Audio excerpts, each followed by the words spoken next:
Le peuple doit apprendre à reconnaître certaines attitudes.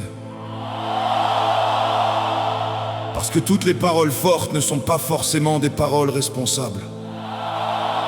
Parfois, des dirigeants cherchent les rires faciles, les réactions rapides, les applaudissements du moment, pendant que la nation, elle, continue de souffrir.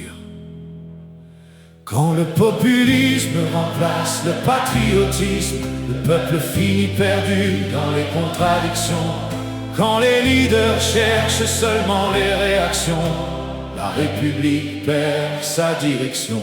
Un ancien sénateur devrait construire l'unité, pas transformer la nation en spectacle improvisé. Parce qu'un pays blessé par tant de divisions a besoin de conscience.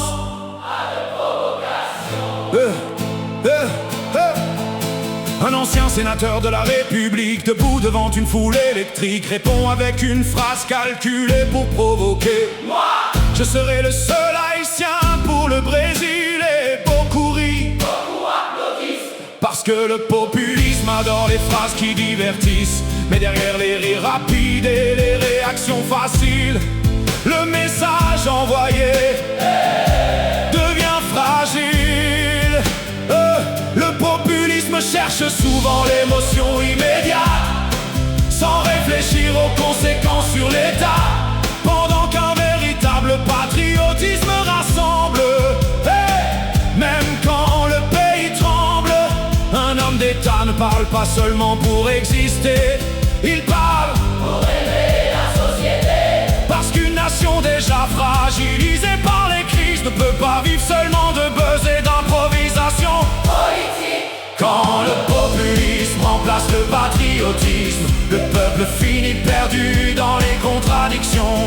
Quand les leaders cherchent seulement les réactions, la République perd sa direction. Un ancien sénateur devrait construire l'unité, pas transformer la nation en spectacle improvisé.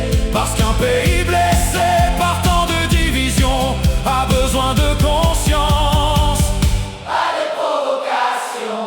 Politiquement, comment qualifier ce comportement? Une banalisation symbolique de l'identité nationale, une communication populiste émotionnelle, dans un contexte social déjà critique et fragile. Quand des figures publiques utilisent leur influence pour provoquer au lieu d'élever la conscience, le peuple apprend lentement à banaliser le respect des symboles de souveraineté. Et après, on demande pourquoi les jeunes se détachent, pourquoi certains ne croient plus dans la nation, pourquoi le drapeau perd parfois son poids dans certaines générations. Parce qu'à force de ridiculiser notre propre image, même inconsciemment, même pour faire réagir, on finit par normaliser dans les esprits l'idée qu'Haïti ne mérite plus d'être défendue avec dignité.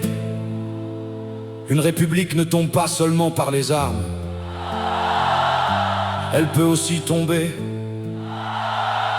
quand ses propres voix influentes affaiblissent lentement l'estime du peuple envers lui-même. Hey! Quand le populisme remplace le patriotisme, la nation perd un morceau de son âme.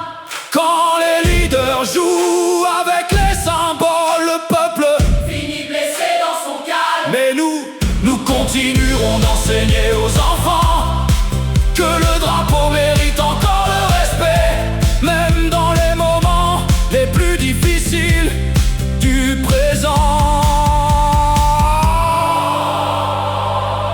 Un ancien sénateur de la République, une déclaration, une foule qui rit, mais derrière les rires, une question sérieuse demeure. Quel exemple voulons-nous laisser au pays?